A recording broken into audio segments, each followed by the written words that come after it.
When some people talk about a he, they mean Christ. When I talk about a he, then I really mean Biden. And when I say talk about, I really mean scream like I'm trapped beneath the ice. Scream like I woke up from a dream where the memory resurfaced that I voted for Obama twice. And then I saw the ballots flash before my eyes like the futures of a couple thousand Middle Eastern children that Obama wiped out via drone strike. Took them out early so we wouldn't have to wait until their wedding nights. And this had been the only man you lauded as a decent moral president till we decided W was fine. Decided he was not the man who whittled down our privacy or stuck us in Iraq for the rest of time. Now we see him in a different light. And all it took to whitewash the shame of his war crimes was snuggling Obama's wife. Never mind our soldiers, they should know a measly fucking thank you. A discount at Applebee's is fair trade for PTSD and a life of lost sleep while they're cuddling their trauma tight. Never mind a lost generation due to birth defects we buried in the soil, so Iraqi kids are born without a way to shut their eyes, are born with half their organs hanging out their sides. And we won't try to fix them, but we'll doctor up the image of the man who firebombed them in the night. Cause fuck it man, the Raytheon stock is out of sight. Who's got the time to do more for the poor outside when it's warmer in here and there's Dom on ice? And meanwhile, half a mile down your drinking glass, there fizzles out a disappearing middle class who never seems to surface. They just keep on taking water, but they never get to drown cause they can't afford a service. So when I talk about a he, if I really mean Biden, then I'll scream it with a spite that lights a fire in my central nervous. Scream it like I'm one of many millions in your Perignon ice bucket, begging you for scraps, scratching at the surface.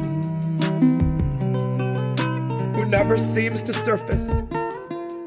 Just keep on taking water, never get to drown cause I can't afford a service. Begging you for scraps, scratching at the surface. Begging you for scraps, scratching at the surface. Begging you for scraps, scratching at the surface. Begging you for scraps, scratching at the surface. Begging you for scraps, scratching at the surface. Begging you for scraps, scratching at the surface. Scraps scratching at the surface. Begging you for scraps scratching at the surface.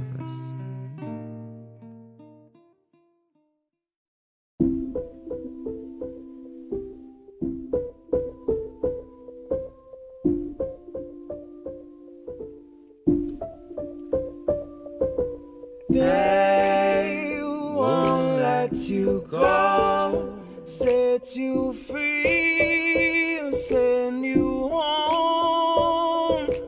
Wait, please say you know what you need is what you owed, and they won't let you go, set you free, send you home.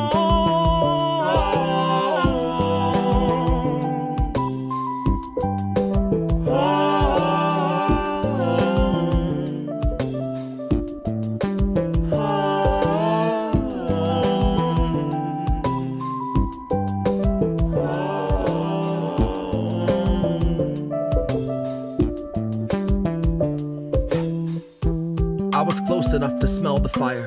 Jesus took the wheel and then he kicked me off the ride.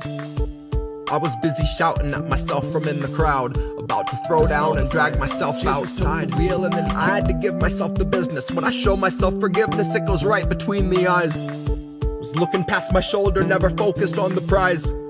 I stalked myself through burning sand the better part of 40 nights. I found myself staring in the mirror, yelling, go into the light. Cause I was in the rear view, staring at the highway, horrified. I was in the road ahead, arms wide, ready to be mummified. Gonna be the fella yelling how he's sick of always betting on his life. I'll also be the guy that brought the dice. half a dozen chambers and I keep an empty 5. Only needed one to break the ice. Only needed one to clear my mind. Only needed one to stop time.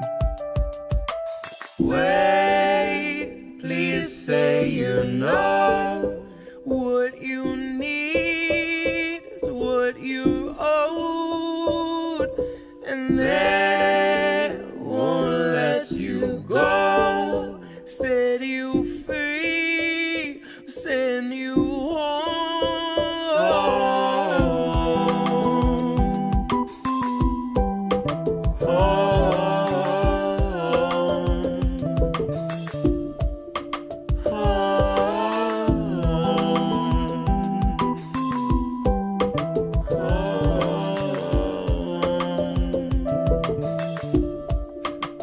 I'll be the guy that brought the dice. Her hands are bound behind her candidate, who found the perfect hill on which to lay it down for good. Who she might not agree with on apartheid or celebrating war crimes, but talks just like she could. He's got the IDF's back and the CIA's back like a Democrat should. Mr. Anti-establishment didn't start the fire, but he's slipping on his hood.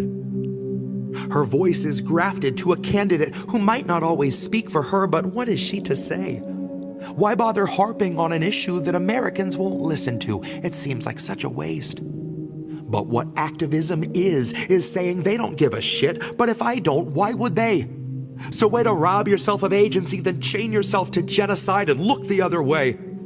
I love to see a fellow running as a Democrat, taking stacks of money from a GOP super PAC, calling out corruption in the giant fucking country club he's clearly been accepted at, but wants to be the leader of.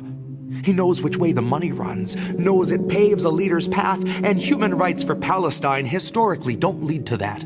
So he will not address it, as he doesn't see a need for that. And welcome to the attitude our country's politicians have displayed toward Palestinians since back before they cracked the will of Arafat. And so the story goes forever after. We do not speak the P word here or recognize the Nakba. All you'll find are sea lions who volunteered as actors, barking like a manuscript from NAFTA. All you'll find are insulated sycophants intent on justifying why the slaughter done in Palestine is not a voting matter. Tell that to Shireen Abu Akleh. Tell that to the children growing up inside a city where the walls are made of shackles. Tell that to a mother who is burying her baby. How her son is not our problem because we'll never see his grave. He's just a topic we can mute, or we can scroll right past his face and all the videos of mourners being beaten at his wake. So stuff your poll on what the average voter sees as urgent. They don't get to know the half of what we use as our detergent when we launder all our ISIS cells, our cartels and insurgents. We do not elect the man behind the curtain. We elect the poll string diversion. We elect the lesser evil donors pre-selected best to do unto the Arabs as we did unto the Persians, and do unto the Muslims as instructed by the merchant who provided you with HIMARS that can vaporize a person. Back into the dust in which we all will find immersion. One arms dealer's Jenin is another dealer's curse on. Both are just a mark that Lockheed Martin smells a purse on. And voters are the hollow thralls that Congress put a curse on to vote against their interests every 4 years till they die. And if you show them Palestine, cry better them than I. Though the curse of occupation's taken place within their mind, they will always love their prison, long as they are shown the sky. They will sing about their freedoms under Apple's watchful eye, as puppets dance and sing should you so pull their strings and wires. And they'll rally round the man who bears a torch and bears it high, and believe him when he tells them that he's here to stop the fire. We're cursed to love our prison and keep lifting up our liars. We are not behind the wheel, we're being crushed beneath the tires. And our blood is in the oil, and the plastic on the wipers, and our blood is on the hands of those who cranked inflation higher. And blood is on a vest where press can barely be deciphered, put there by a few Israeli snipers who were aiming at the center mass of truth about American desires. That you can sell us any story. We're a nation built of buyers, and we love a good parade. It always makes us feel inspired, like who cares that those were Nazis? Gosh, they had the whitest smiles. so I wouldn't bank on sequels to the Nuremberg trials. If they happened now, they would be confidential Pfizer style. Redacted paragraphs and empty vials, close to 80 years before they share their files. Well, luckily, your lesser evil logic lets you justify the nations we've defiled. Lesser evil logic lets you cast a vote for someone that you know is truly vile. Lesser evil logic sees another million bodies thrown upon its hoarder's pile, extending out for miles. So every line I've had to scrap, I've turned back into bile. So don't you touch that dial, lest the feds come swarm your door. Guess it isn't safe to say things like I don't support the war, or may Palestine know freedom from the Jordan to its shores, or I'd love to see our senators get trampled by the poor. Any pull-string Dem will tell what they're allowed to stand up for, and how little things like Palestine are better off ignored.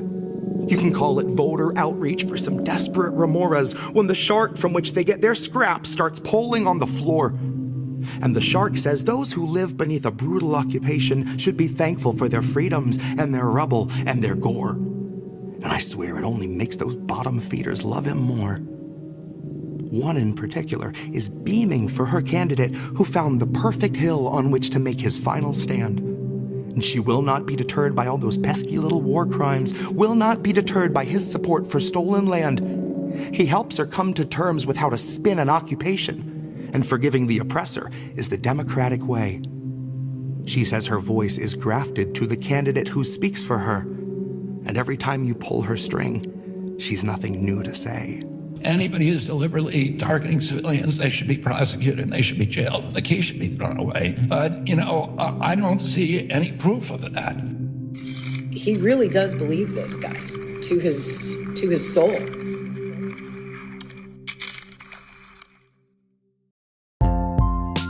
Who are these people? Who are these people? Who are these people? Who are these people? Who are these people? Who are these people? Who are these people? I watched a man decide to stand up for us, and I watched them take him away. So I had to break down your respect for the process, but the process won't be saved. Hi, I'm Nancy, and I love ice cream. I enjoy it. But not as much as watching people forced out of their homes. I like it better than anything else. Watching people forced out in the streets to live alone, and knowing that I own every homeless set of bones. I don't know why, but it seems to agree with me. I have a lot of energy. It's all more support from my hideous and ill-gotten throne, the weight of which is too much for you to bear alone. Which is why you ended up threadbare alone, kicked off your benefits and left to your own. The diner that you worked at was told it could open its doors, but there's no clientele, and it's probably just as well, because half of the staff didn't last, so they can't come to work anymore. You can't expect a corpse to pull itself through the door to flip omelets for $8 an hour anymore. Make your own food, clean your own floors, fake your own news, fill a whole morgue. Get a film crew out front, but don't let them in the doors. Let's keep it frontline heroes, America's soldiers, you know the score. Joe knows the score. I watched a man decide to stand up for us, and I watched them take him away. So I had to break down your respect for the process, but the process won't be saved. Who are these people? Stop saying the election is so goddamn important, and start telling Joe he needs to rein in his supporters. Oh, that's right. Joe can't even rein in his tongue behind his resin molars. Pardon me for asking for some faculties from someone who is vying to control us. The man is not quite yet speechless, but you can bet he's soulless. And if you think he can stop the greatest threat that's ever held a public office, you might be Joe's equal in the ignorance department.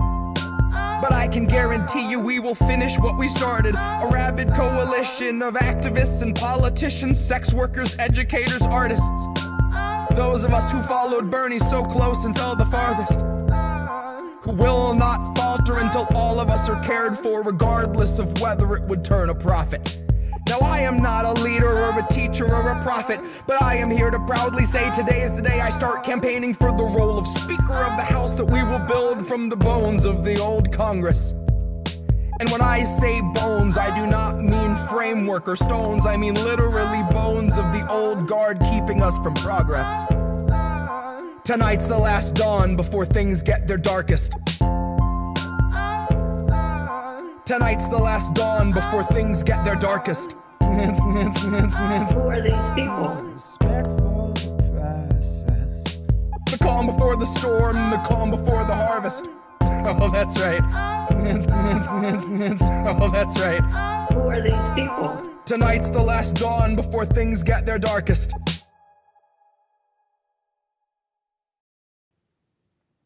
Alright, I'll take a couple minutes if you think that you can spare a few, and try to mask my bitterness like wild berry theraflu.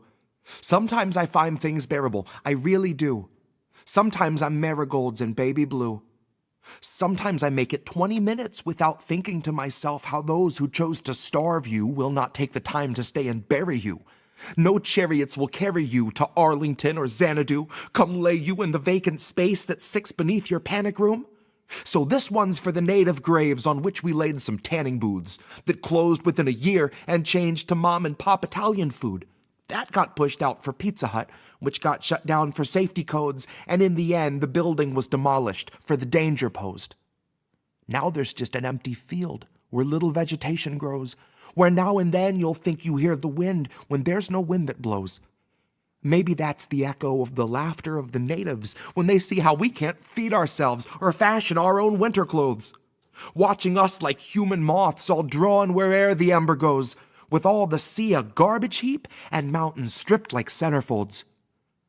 And down beyond the crater where the river flows, polyfluoroalkyl trout are mating in the witch's grove. Each are casting dirty glances, third eyes, courtesy Monsanto, glaring at the only trout with two who dared to interlope. Now maybe that was truly thunder, humming through the stones below, or native spirits laughing with a cackle like a thunderbolt that rendered in one brilliant flash to shattered glass this sundered gloam. Or maybe it's the rumble of a humbling karmic undertow. Maybe we've been swept away by titan waves with plastic foam, so every day we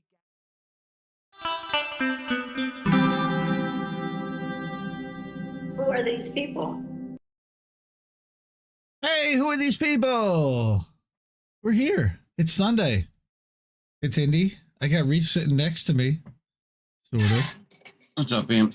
Sort of course. You know, he's in Florida and he made it through the hurricane, so that's a good thing. Yep. And thankfully, well, you know, not everyone has, and I didn't bring anything on that tonight, but it's really bad, and it's like record-shatteringly bad for certain areas, and our, you know, prayers and thoughts and all the stuff goes out to everyone that's dealing with that. It's terrible.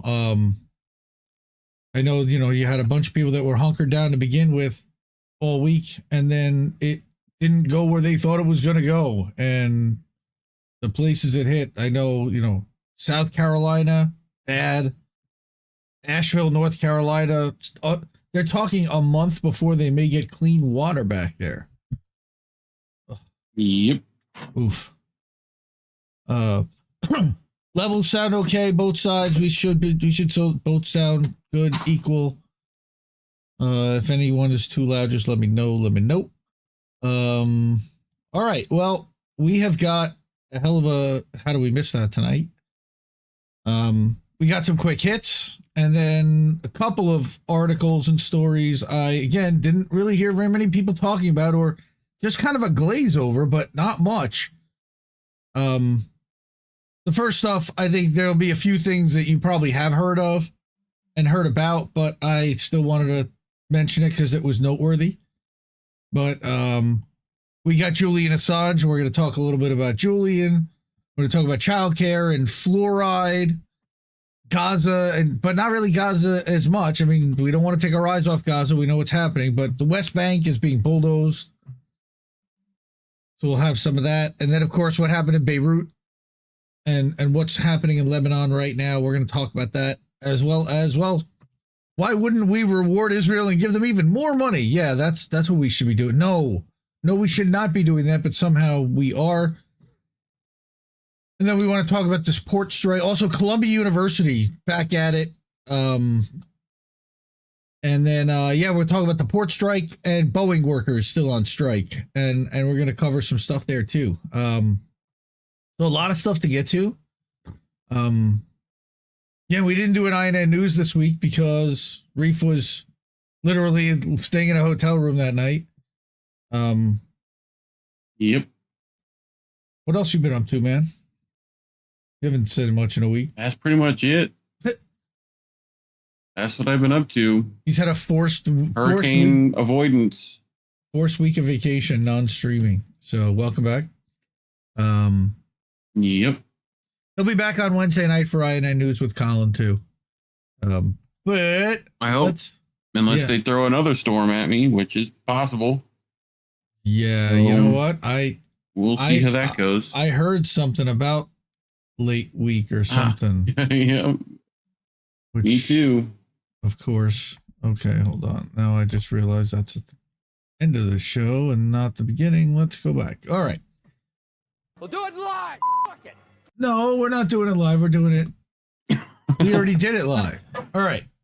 We did it so it's not live. Well, yeah, no, technically this is pre-recorded because I couldn't have made it back yet. So, hi, fam. You know, therefore technically not live. Well, before we get started, I built these in so that I would have to stop myself and ask people for their generosity and to contribute to independent media. We also got banned off of TikTok this week. That happened. We found that out today when I tried to post Jesse's new song. I was going to mention that at the end and play that towards the end. And yes, Reef Cynic is mad she never got her update.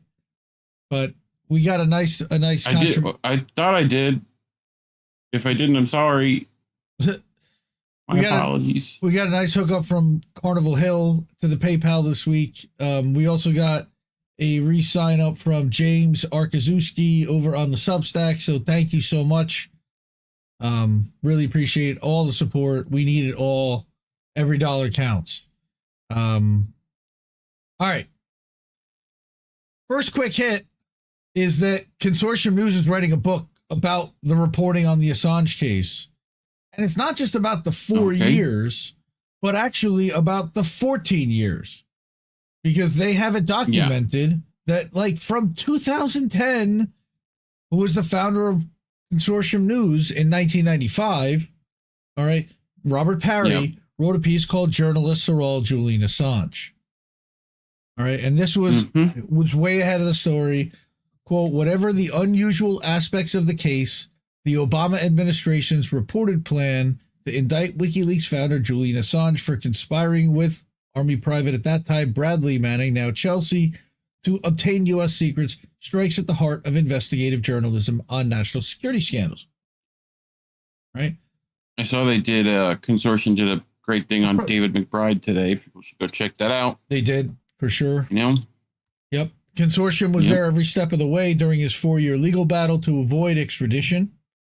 All right. They were either physically inside the courtroom in London or viewed every minute of his hearings via video link, produced breaking news, groundbreaking analysis in print, and on CN Live. CN won a prize for its Assange reporting.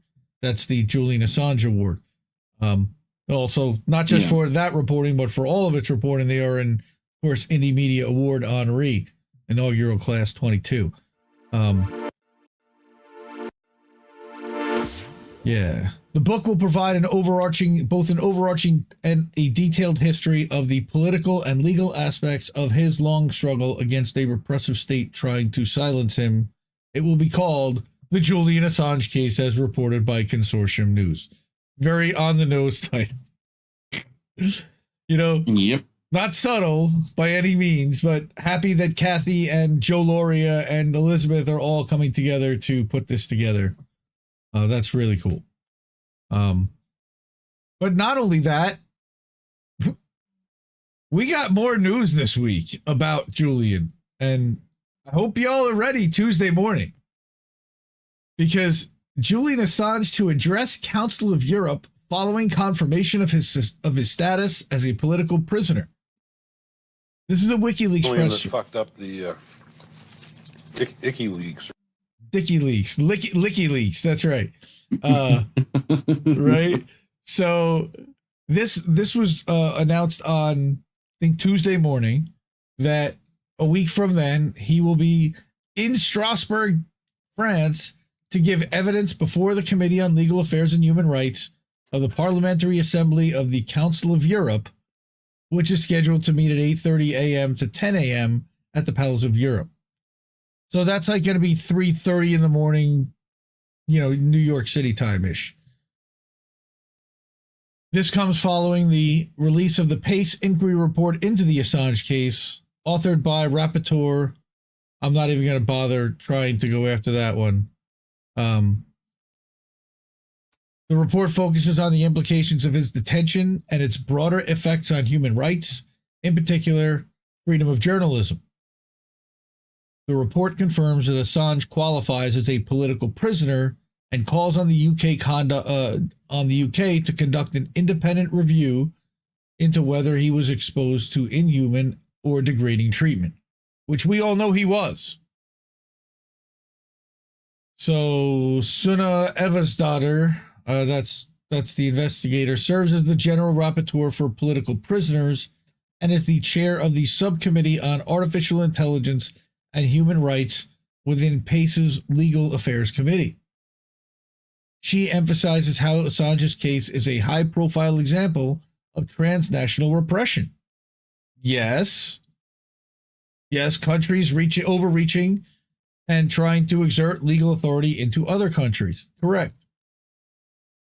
The report discusses how... Not to be confused with the other type of transnational. No. That's a bit different. That's not transnational. Rachel Dolezal or... That's not trans... Okay. That's fake racial.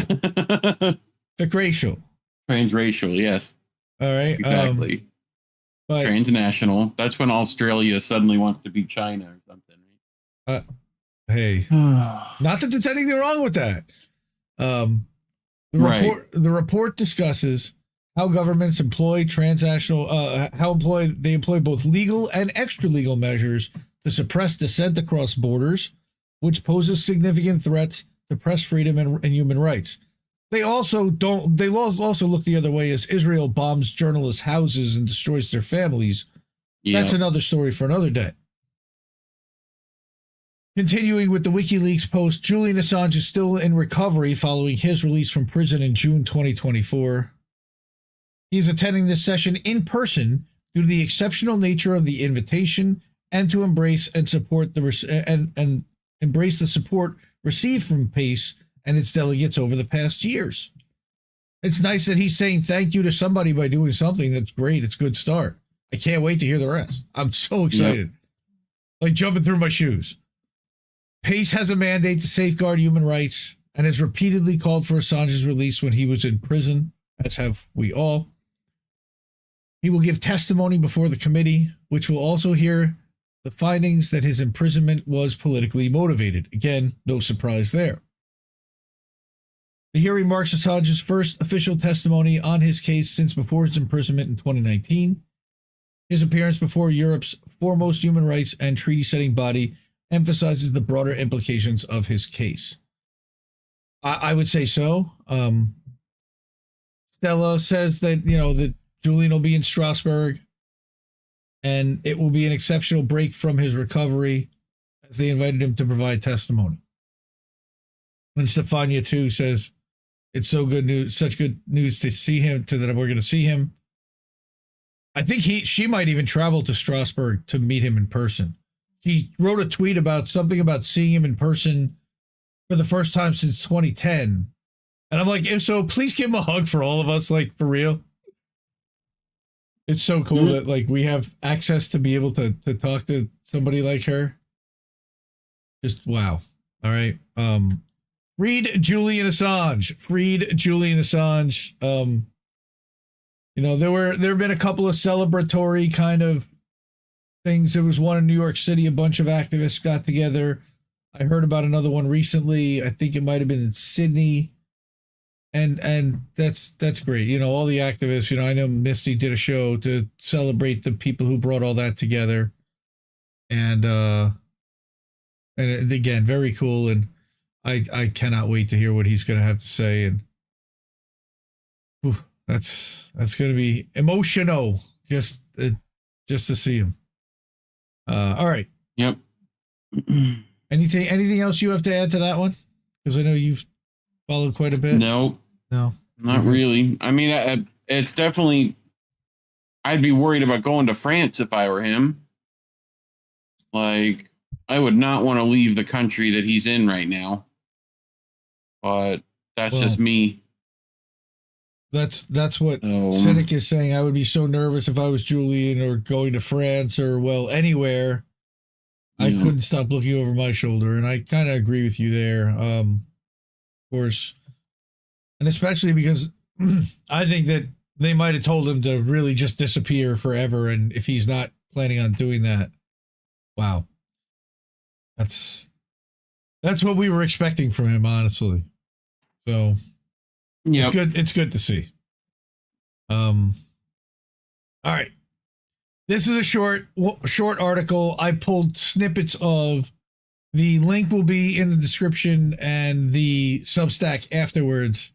But I thought, again, a very important article that it was worthy of bringing tonight, because this is a woman, and it's not just her, who is talking about the cost of childcare, and not just the short-term expense, but the long-term cost on a family and on a childhood and on raising that child, and as well as on the parent.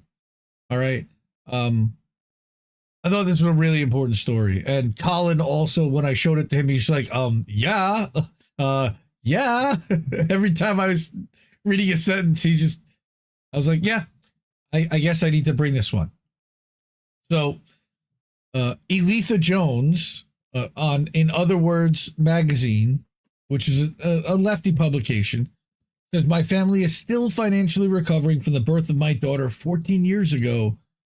Childcare and paid leave should be election issues, but somehow they never are.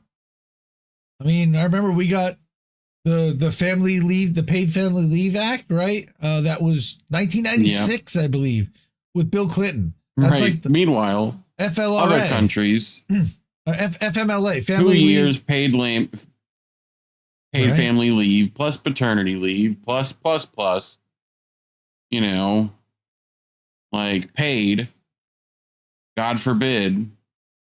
Right. So she writes that according to the nonprofit Child Care Aware, the average cost of child care in the U.S. is now more than $10,000 per year. That's after-tax money. And even higher for infants and toddlers. And the problem is only getting worse. It's no wonder so many women are choosing not to have children because they say they can't afford them. The situation, and there's a lot more there, and I just kind of skipped through, and I said that their situation in one case became a catch-22, that if she didn't work, it would be impossible to balance their bills and afford the essentials to raise a child. Right. But if she did work, right, she wouldn't be able to afford those things anyway, all right, because all the money would be going to daycare. Paid leave can help address those mental stressors. Okay, according to one study, women who took longer than 12 weeks maternity leave reported fewer depressive symptoms, a reduction in severe depression, and an improvement in their overall mental health, which I know this woman, I'm sure, would have benefited from, and a lot of people would too. 12 weeks is nothing. I mean, to have to hand off your infant to a daycare center, yeah. Right, you said a year. I mean, they should have the flexibility at least, you know, for, yeah. But this was a really, like a heartbreaker of an article. I didn't want to bring too much of it, but definitely go check this one out. I will link you to all of that in OtherWords. But I had some other important stories. And this one specifically got to me, which was about fluoride. And safe and effective. We've been hearing about fluoride in the water and the reason that it's safe and effective. And that's why they've been putting fluoride in the water, because it's good for our teeth. Yeah. Right. Well, turns out, yeah, not so much. Well, at least in the opinion of one federal court judge in this lawsuit written. So Derrick Broze, who is a member of the Independent Media Alliance that's just formed. He's from the Last American Vagabond. His channel is The Conscious Resistance, so give him a follow. I've got another thing of his later. He was also censored off of YouTube and stopped trying to get into England because he refused to do facial recognition. Derrick's an interesting cat. But again, I just grabbed a couple of paragraphs from this article that a federal judge has ruled that fluoride is a neurotoxin in a historic lawsuit ruling. So, on Tuesday, a federal court in California found that fluoridation of water at 0.7 milligrams per liter poses an unreasonable risk of reduced IQ in children. What? Yep. The new ruling issued by Judge Edward Chen noted that the finding does not conclude with certainty that fluoridated water is injurious to public health, but he does find that there is an unreasonable risk of such injury. Okay, so this risk is sufficient to require the EPA to enact a regulatory response. And that's what the ruling was about. They are not necessarily saying that it is. It needs to be investigated and something needs to be done about it, but they can't do nothing. While he doesn't tell the EPA what the response to the ruling should be, he said they can't ignore the risk. So the EPA must now initiate a rulemaking process to determine what regulation they'll implement in order to lower or eliminate the risk posed by water fluoridation.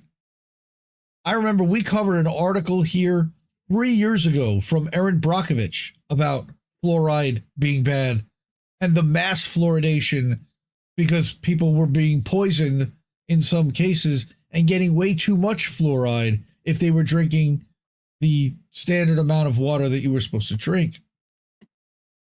Right. Okay. Derrick writes the EPA is likely to appeal the decision, but could also drag out the rulemaking process for years. So we're probably not going to get this addressed, but just be careful when it comes to drinking fluoridated water.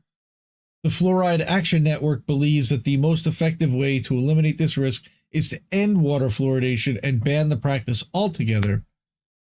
I mean, they still put fluoride in your toothpaste, right? They put fluoride in, they give you a treatment when you go to the dentist. They gave my kid a fluoride treatment like this week or last week, and I was like, they made me sign something, a waiver about it. I was like, I was really nervous to do that. Damn.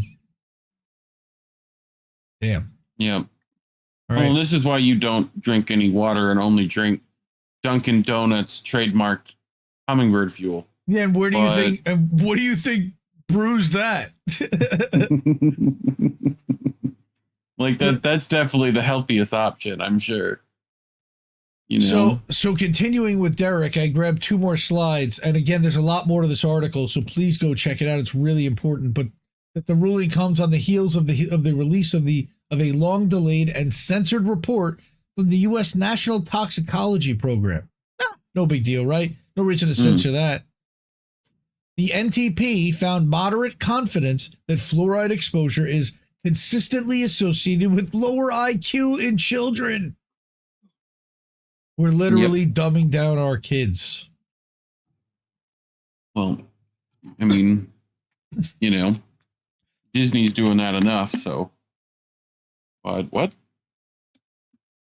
My kids know every Mickey, word. don't come for me. My kids know every word to those damn Descendants songs. Oh my God. It's terrible. All right. You don't talk about it. The NTP is run by the U.S. Department of Health and Human Services, HHS, to coordinate, evaluate, and report on toxicology within public agencies, and is headquartered at the National Institute of Environmental Health Sciences, right? That's, I believe, in D.C. So that moderate confidence consistently associated with lower IQ in children. So we, thank goodness. And I know Steve over at AM Wake Up had the guy who brought the lawsuit from Fluoride Action Network, Jim somebody or other. He was on AM Wake Up this week. So check that out. I think it was Thursday. I caught that. All right. So this is the last quick hit that I had. And that is that the West Bank, while we're being distracted, quote unquote, but while Israel is dropping bombs everywhere, they're also bulldozing streets in the West Bank. So I brought this one from Common Dreams Indie Media Award honoree. Hamas is under the streets, Indy. Well, anyway, that's the secret tunnels. I mean, come on. No, the idea behind it is that, look, one local leader says we watched their bulldozers tear up streets, demolish businesses, pharmacies, schools. They even bulldozed the town's soccer field and a tree in the middle of the road. Like, Nope. So she starts that. Now, again, Common Dreams is a little on the liberal side versus lefty. I would certainly say they lean Democratic champion. They love Bernie Sanders still, but they're about as far left as you get from an outlet that, I don't know, a nonprofit outlet that pays their report. I still like these people. I do. And they frustrate the crap out of me sometimes, and they apologize like crazy for all the wrong stuff at times, like Bernie. But they've been doing this a long time, and I got a lot of respect for them still. Jessica Corbett's one of the better ones that works there. They've got about 8 or 9 people on staff, and she's been there several years. People who write this consistently and are at this really 7 days a week. They endure a lot. It puts a lot on you. I think sometimes some people they're not ready to give up on electoral politics yet. And I think that they fall in that group. They still have hope for the squad. And I love, my favorite is that they urgently request or urgently demand, which means nothing. It's a strongly worded letter. They love writing articles like that, but they still write some good stuff. Like this one. So she writes that while nearly nightly raids by the IDF have become the norm in the West Bank since the Hamas-led October 7th attack, although she didn't really write that Hamas doesn't operate in the West Bank and there's no reason for them to be there, the military last month launched, quote, one of its most extensive and deadliest raids in the illegally occupied Palestinian territory in years. Okay. We watched their bulldozers tear up streets, demolish businesses, pharmacies, schools. They even bulldozed the soccer field, tree in the middle of the road. What's the point of all this? The governor of Jenin. In addition to ground operations in the West Bank, the IDF has increased airstrikes that critics say run afoul of international law. Nobody holds them to international law. Why wouldn't they?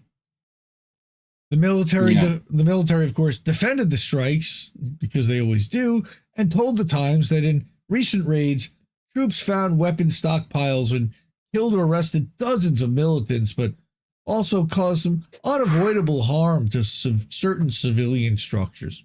Just unavoidable. They can precision hit the third floor of an apartment building to murder a nurse and her infant twins, but unavoidable civilian structures. Malini Ragnathan Vagabond, who's an associate professor at American University's School of International Service, said on social media that Israel's criminality knows no limits. IDF bulldozers have been obliterating the West Bank, even tearing up roundabouts. Why? Well, multiple reasons, Because but they hate cul-de-sacs. Israeli forces, of course, Cul-de-sacs are Hamas. yes, homes are Hamas. Shops and roads, along with internet, electricity is Hamas. Phone lines and water. Is Hamas in the room with you right now? They might. They never aren't. They're ever present. Sewage lines are Hamas now in the West Bank. Emergency crews have been unable to respond to hundreds of calls a day because they can't reach people in need. Hence why Israel is bulldozing the streets. They don't want the ambulances to be able to get to the injured. They don't want the relief crews and the repair crews to be able to get to the places to fix stuff. They're imposing conditions materially and psychologically that make people feel Gaza is coming to you. Al-Haq director Shawan Jarabin told the Times, there's a feeling among Palestinians among the West Bank that what's coming is very, very bad. That it will be a plan to kill and expel us. And that's Been that. nobody's Has been. Nobody's stopping them. Nobody's stopping them. And we talked about that. We brought Kareem's article last week. I got a lot out of Kareem's article about, how just brutal and barbaric. And then we saw the picture of Netanyahu and ordering the bombing in Lebanon from the hotel room. Like, wow.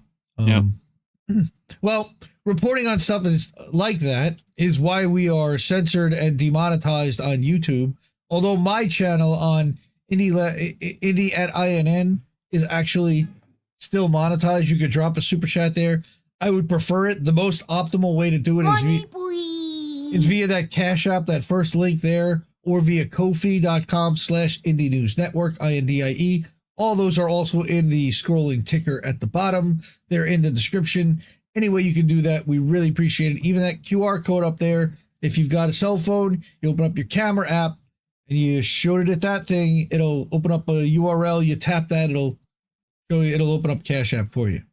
All right, so thank you everybody. Yes, thank you. So how we doing, fam?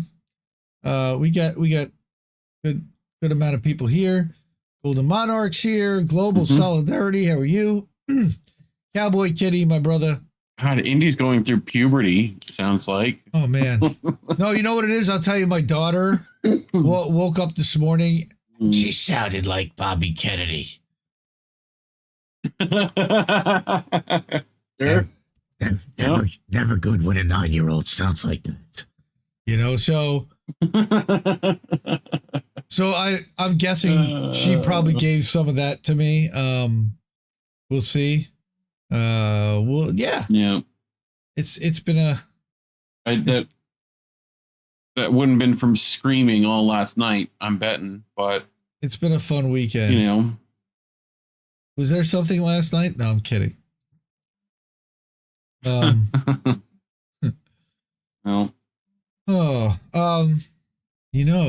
I need to do one thing here while we're doing this, because you're not allowed to trim your toenails during the show. Gosh, that's a secret. I mean, that's the secret. But wait, look, I think it's impressive they do loop-de-loops. All right. So it's impressive. I've got a tweet and then the video that is accompanying that tweet. We'll start with that and then we'll go back to the slideshow. Let me turn off the slideshow or our slideshow on. Good. We're in the right spot. Fuck Twitter. Yeah, fuck Twitter is right. Fuck Twitter. That's Patrice O'Neill, right? That's who that is. yeah, it is. That is nice. Patrice O'Neill. Rest in peace. May he. All right. So fucking love you, homie. Do we know who AFSHIN RATTANSI is? Another defender and supporter of Julian Assange, has a show called Going Underground. I think it's now on Al Jazeera. It used to be at RT at one point. So Yeah. I wanted to talk a little bit about what happened in Beirut. So he says Israel decimates. I think Almazi also was in around, or Husseini, one of the two. Sam? I think Husseini was was over there around there. Wow. So we talked about that. I think with Fiorella, possibly. Correct me if I'm wrong. Maybe, but this. I think I saw that today. No, that was Saeed Mohammed Marandi. You're thinking of, I believe. Oh, that is who I'm thinking of. So probably AFSHIN RATTANSI tweets out. Now, this was before they announced that NASRALLAH had been murdered. But when the city block was leveled, another day, another Israeli war crime to add to the list. My reaction to Israel's assassination against Lebanese resistance minister HASSAN Nasrallah using a U.S.-made bunker buster bombs to flatten an entire civilian neighborhood. Murdered over 500 people. Yeah. For the U.S., EU, UK, and Israel, a mountain of dead civilians justifies every single goal. The true horrifying reality of the rules-based order is being witnessed on a daily basis by the global South, and every day, millions are convinced that Washington's hegemony over the Middle East and the entire world must come to an end. All right. So I wanted to play this video. Turn that off and say slideshow off. Bingo. Perfect. All right. Lockheed Martin reached an all-time high on the equity markets in New York. This just after Foreign Minister of Saudi Arabia blamed Israel for the continuing violence in the Middle East. And all of this, of course, after the worst atrocity in Beirut since Lebanon defeated nuclear-armed Israel in 2006.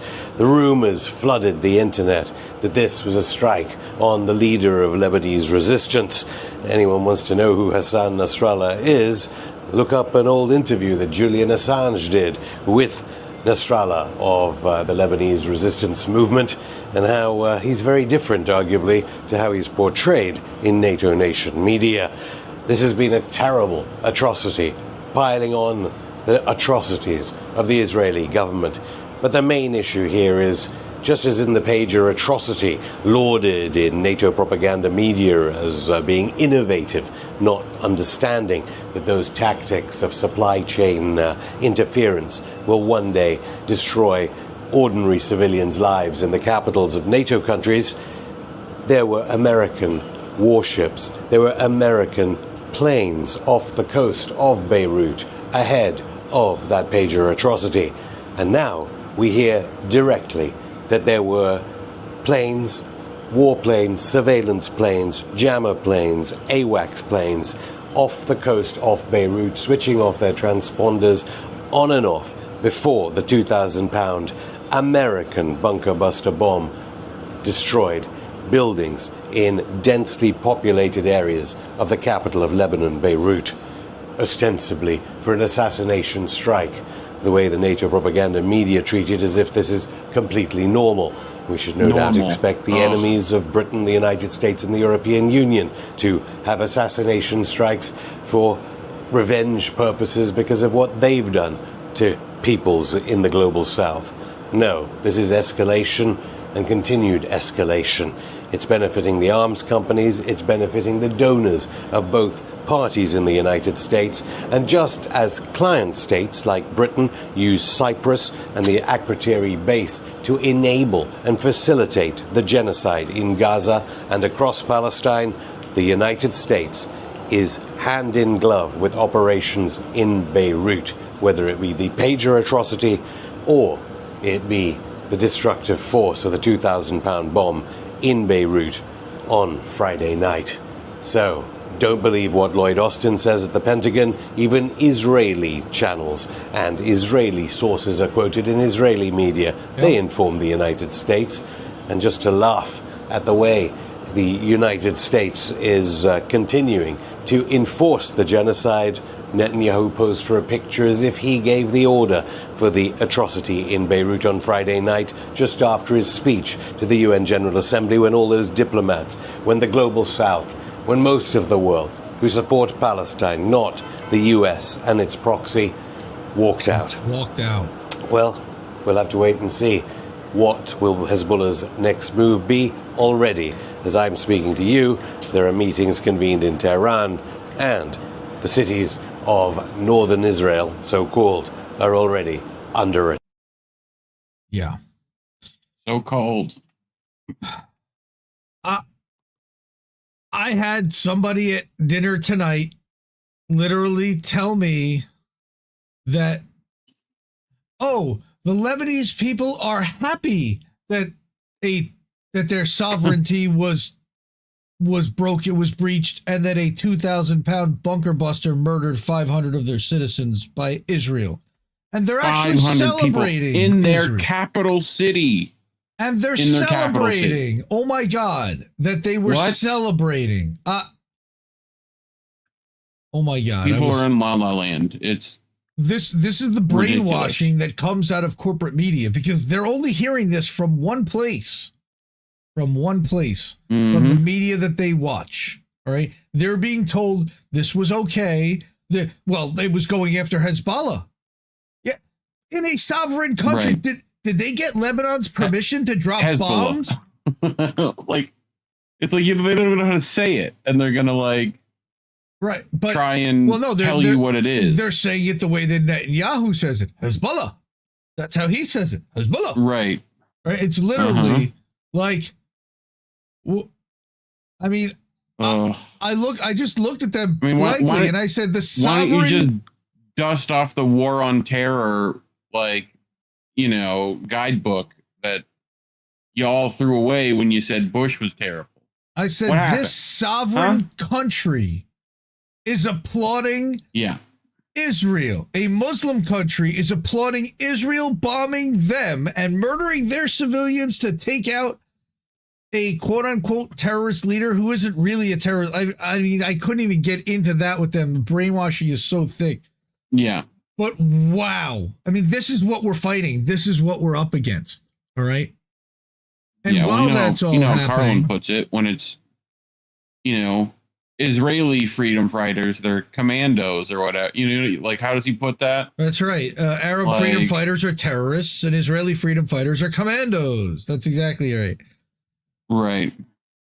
So while that's all happening, let's give them another $8.7 billion for their military aid for operations. I mean, we're living in the worst timeline ever. I feel like Austin Powers could save us, though, given the right equipment. Swedish equipment. I love gold. So I brought this second week in a row for Indie Media Award honoree Dave DeCamp, AntiWar.com. I love it because he writes short articles that are easy to cover. On Thursday, the Israeli Defense Ministry announced, not even we announced, but Israel announced that it had secured $8.7 billion in military aid from the U.S. to support its ongoing military efforts. Again, AOC, tell me how hard Kamala Harris and Joe Biden are working to fight for the Palestinian people and end the genocide. The money is there. Okay, that means the genocidal slaughter in Gaza and Israel's dramatic escalation in Lebanon, as well as the West Bank, and now going after Syria next. We know it's the Greater Israel Project they're effectively going after in the long run. And it seems that it's going to be backed by there's always the macro, and then there's the micro. It seems like it's going to be backed by the U.S. and the UK. The ministry said in a statement that its director, Major General Eyal Zamir, concluded negotiations in Washington to secure the military aid It said the package includes a $3.5 billion grant for essential wartime procurement that has already been sent to Israel, and a $5.2 billion grant for air defenses. So they've already got some of the 8.7. Now they're getting another 5.2. Damn. Like, they already get keep counting the fucking money. They already get $3 billion a year. Earlier in the year, Biden gave them $20 billion, I believe. That was during the thing with Ukraine. Right. Ukraine got 60. Yeah. And Israel got another once 20. Again, asking for your financial support. You know, as cuckish as he is, right on schedule, motherfucker decides to bring a bill or some kind of an action. I know, dude. I know. We're not going to send any more weapons to Israel. We've already sent all our weapons, so we can't send any more. And let's now say we're going to vote on not sending any more. Except we're still going to send more. Fuck you. Yeah. Pay attention, moron. The ministry said that the $5.2 billion for air defenses will significantly strengthen critical systems such as Iron Dome. So we just gave them another $5 billion for Iron Dome and David Sling. While support David Sling, they're the only fucking nuclear power in the region, but they're David against Goliath. Give me a break. They have the U.S. and the U.K. David Sling. David Sling and Iron Dome sounds like particular form of male actors. I'm just saying, you know, but whatever. Hey now, chicka chicka bow wow. All right. I know, right? But of course, they also are supporting that $5 billion also is going to support the continued development of an advanced, high-powered laser defense system currently in its later stages of development. So you know that will be horrifying, and that's like directed energy weapons and shit. Awful lasers. Awful. And we're Crazy Dutch bastard. We're just giving it to them. Fuck the homeless. Fuck the people in North Carolina. Fuck the poor. Fuck the handicapped. And the best part of this plan is no one can stop me. As AFSHIN RATTANSI said, don't listen to Lloyd Austin. He vowed Thursday that the U.S. would continue arming Israel because he's also a Raytheon board member, or was, and brushed off the idea of the U.S. setting red lines because there are no red lines. We've been committed. Clearly. We've been committed from the very beginning to help Israel commit atrocities, provide the things that are necessary for them to eliminate, to create ethnic cleansing, and to be able to protect their sovereign territory while disrespecting everybody else's sovereign territory. And that hasn't changed and won't change in the future. There, I fixed it for you, What do you think Lloyd. Fat Saga is going to say about this one, boys and girls? There, I what fixed about it for that? you. What do you think he's going to say? All right. Oh. So far, of course, the U.S., because they're embarrassed, has not announced the details of the $8.7 billion weapons package, but the funds are likely being pulled from the $17 billion in new military aid for Israel that was included in the $95 billion foreign military aid bill that Biden signed back into law back in April. Israel, by the way, I said, as I said also, Israel also gets $3.8 billion a year from the U.S. in annual military aid. Thanks, Obama. That was a 10-year vote in, I believe it was 2016. So that's 2 more years on that. And then you can bet they're probably going to get a raise. Thanks, Obama. News of the new U.S. support for Israel comes as the Biden administration claims it's pushing for a ceasefire in Lebanon. Forget about Gaza. Now they're pushing for a ceasefire in Lebanon.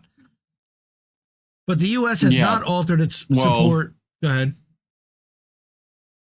No, just like they're like, well, we got that one done, so let's work on this next one and pretend we're goalpost shifted. Oh. Okay. Right. Right. No red lines because they said blocking the aid trucks. You know, they're trying to get Blinken fired because he straight up lied to Congress about not blocking aid trucks. We know that's not going to happen. Blinken We are the United States government. We don't do that sort of thing. All right, may James rest in peace. Yeah. The U.S. has not altered its support of full-throated support for Israel and genocide and massacre, and the military aid and pledges. No, but until they close that door, and then it's pretty full-throated. Right. You know. Well, the military aid and pledges to defend Israel if the situation escalates have only emboldened Netanyahu, who rejected the U.S. calls for a truce on Thursday. But return the hostages, right? Release the hostages, right? He doesn't want them to release the hostages. He has turned down how many peace deals in order to release the hostages because he knows if that happens, he's got to stop bombing. And if he stops bombing, he's going to get voted out, and then he's going to go to jail. So he's basically doing this until he dies. Or until they throw him out and put him in jail. Finally. They need to. Motherfucker. All right. But there's also what happened at Columbia University this week. Again, let me really quickly jump to this and switch to my tweet because I believe I actually grabbed the tweet. No, you know what? Let me just do it this way. So Layla, I don't know Layla. Layla is a Columbia student. Layla. It's Layla S. Okay, Q, Eric Clapton. Got me on my knees. That's right. So Columbia University Public Safety has shown up to Butler Library because a disruption was reported. Students were studying silently. We will not be deterred by Columbia's blatant intimidation tactics. Wait, what? I'm here right now, and the response from public safety is comical. There are Columbia University delegates looking for students in keffiyehs outside of the study room. Everyone is studying silently, yet people reported a disruption.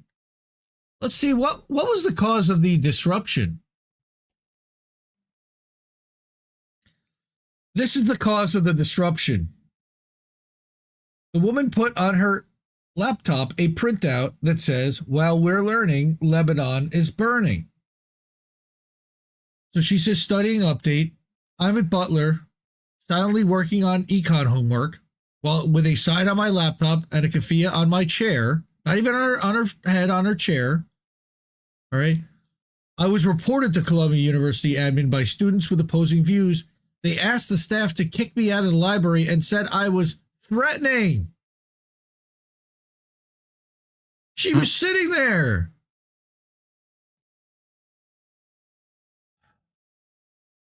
And then I saw something today. There is a Substack writer, Heather Connolly, and she's been anti-Zionist and she's been outspoken about it. And somebody with a Substack blog decided to out her and call her employer and try to get her fired. And it's like that's the kind of shit. That's why I don't. It's just why another reason why I don't want to be public about my identity and who I am, and I don't need that. Nobody needs that. Nobody deserves that for sharing their opinions and for sharing news, and that's what this person does. And we're also heavily demonetized, censored, deplatformed now from TikTok, and suppressed to shit, as everyone tells me. Even Ryan Christie on a T-Lab is like, dude, you guys are suppressed. If T-Lab is telling you you're suppressed, holy shit. That's all I can say. So there are multiple ways to support INN and independent media. We have been, you saw on the Dave DeCamp one, the Zago Brothers illustrations.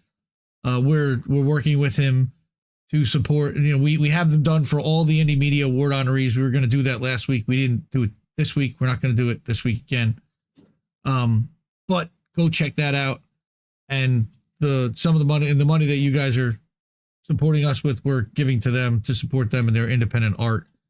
And next, we're going to be getting a laptop for Angel. That's the next thing. But actually, Miss Witchy said she got him one, so we'll have to figure out what our next fundraising goal is going to be for. All right. Okay. Back to the 2-shot. Yeah. Shout out to T-Lab, Golden Monarch. Good to see you. Yeah. Cowards. Absolute cowards reporting people and trying to get people thrown out of the library for just sitting there, and they hurt the fifis. They hurt the fifis. You know? Brutal. Yeah, fuck those guys. You know? Like, there's no such thing as free speech if you're pro-Palestine. I mean, they're coming for you. Big time. Between the ADL and Bill Ackman and what they're pulling on college campuses and this new anti-Semitism laws that they're trying to pass.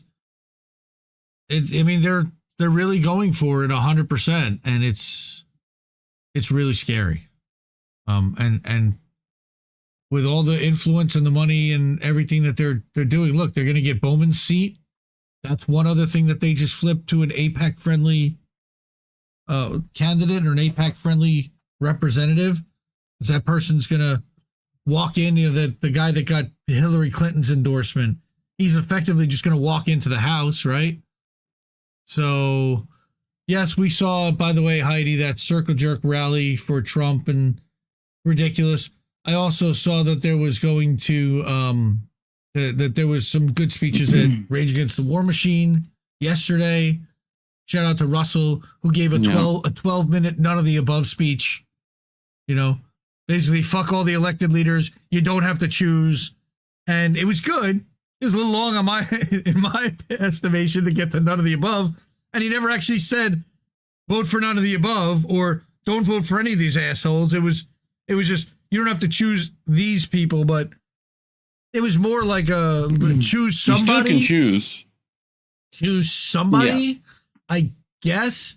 And I'd love to have a conversation with him about that at some point if he ever wants to, and he knows where to find me. He's on right before this. Do a combined show. We can always do that. Start and kind of thing. Handoff. That'd be fun. All right. Now, one of the other stories I got this week is about a port strike. And, you know, it's really funny because I had dinner. I talked to my dad. My dad used to be an importer of all things. He used to import jackets from overseas. He was heavily involved with shipping and shipping containers and the cost of shipping and all that. He was very involved. So when I asked him, hey, did you hear about the East Coast port strike that may be happening? He says, no, what do you mean? And I thought that was even more interesting because he watches CNBC, like, religiously. So he's pretty right-wing and up to speed on business. And the potential of a port shutdown could have a big impact on business and on the economy. And it could be happening as soon as Tuesday or Wednesday. What do I mean? So, shout out to Big Mad Crab, who alerted us to this earlier in the week and said, this is potentially a big story that's developing, guys, and not many people are covering it, and you guys do labor pretty well, and this kind of fits. So I started looking into it, and I asked some questions, and his dad is involved. I think he's either a longshoreman or somewhere involved with one of the ports. So he's sitting in on some of these meetings. I'm like, what are they telling him? Are they telling him that they're going to strike? Are they telling him that they're really going to hold firm and actually go out on strike if the union doesn't cave? What do they want? What's going on? So on the East Coast, Maersk is one of the large container lines. They announced an East Coast labor dispute surcharge. Jeez. So not only has shipping increased in cost since the beginning of the pandemic by a tremendous amount, And it's come back down a percentage since then, but still higher than it was in 2020. Now, with the threat of a strike, they're looking to jack rates right back up. So what this article, I pulled this from a real rag from like the industry, Sea Trade Maritime News. I never even heard of it before. But what they said was that container lines and logistics providers are gearing up for a strike as the USMX and ILA remain at an impasse with talks on a new 6-year labor contract having broken down several months ago. The ILA has pledged that its 85,000 members will go on a coast-wide strike from 1st of October if a new agreement is not reached. I love seeing talk like that. Like that's leading, that could lead to a general strike potentially if people got on board. Cargo, here's the thing, cargo on vessels bound for East Coast ports and due to arrive after the 1st of October will likely be left stranded on board ship until the industrial action can be resolved. Okay. How much are we talking? JP Morgan transportation analysts estimate that a strike could cost the economy $5 billion a day, or 6% of GDP expressed daily. That's a lot of.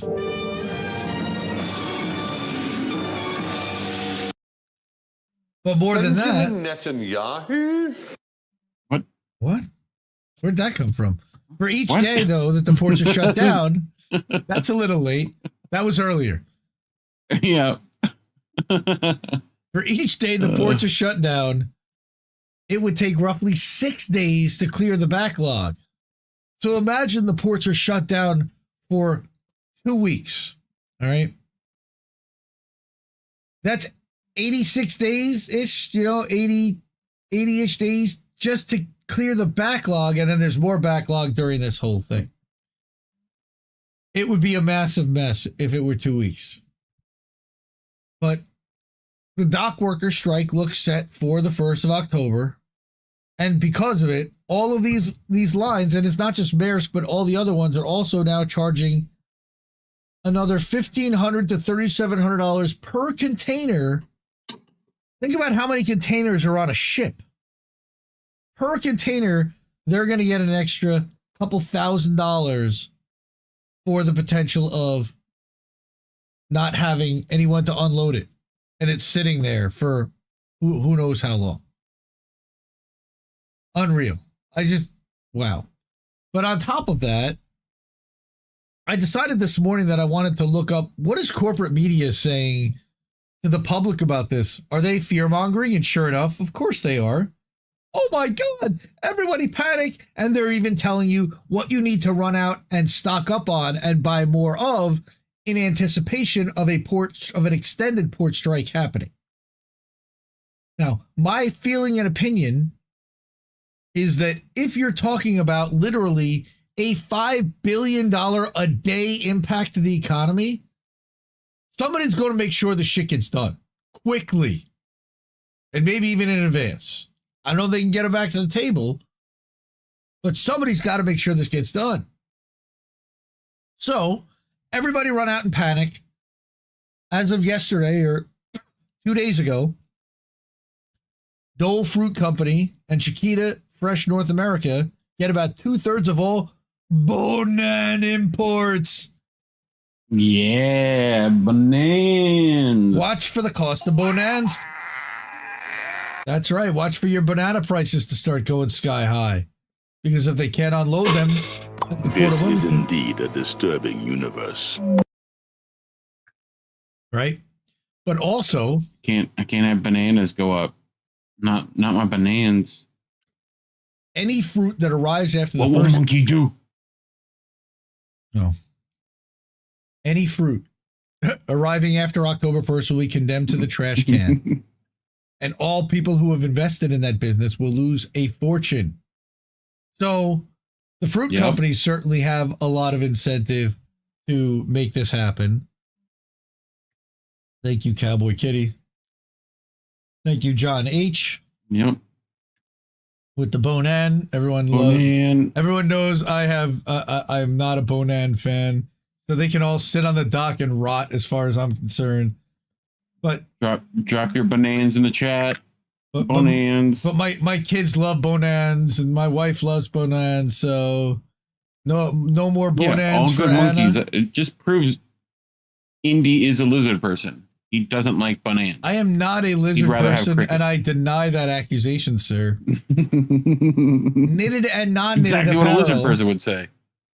So that would have affected my father imported jackets, non-knitted apparel, furniture, plywood, and pharmaceutical products. Hope you're not looking for those Chinese drugs. And year-end holiday items, better stock up on those early, would be among the endless list of products impacted by the strike. But fear not, Costco members. China. You're not Costco members, because Costco and retailers have been ordering up and stocking up in anticipation of this. So, yeah. Cowboy Kitty. Shout out Costco, see, now, I guess. this is how rumors start, dude. This is how rumors start. That's just wrong. Indy has the taste buds of a 4-year-old. Colin's got it right. Care Bear, come on. Colin's got it right. These are just unnecessary and unwarranted attacks on my persona. I don't appreciate. How dare you? How dare you? That's right. How dare you?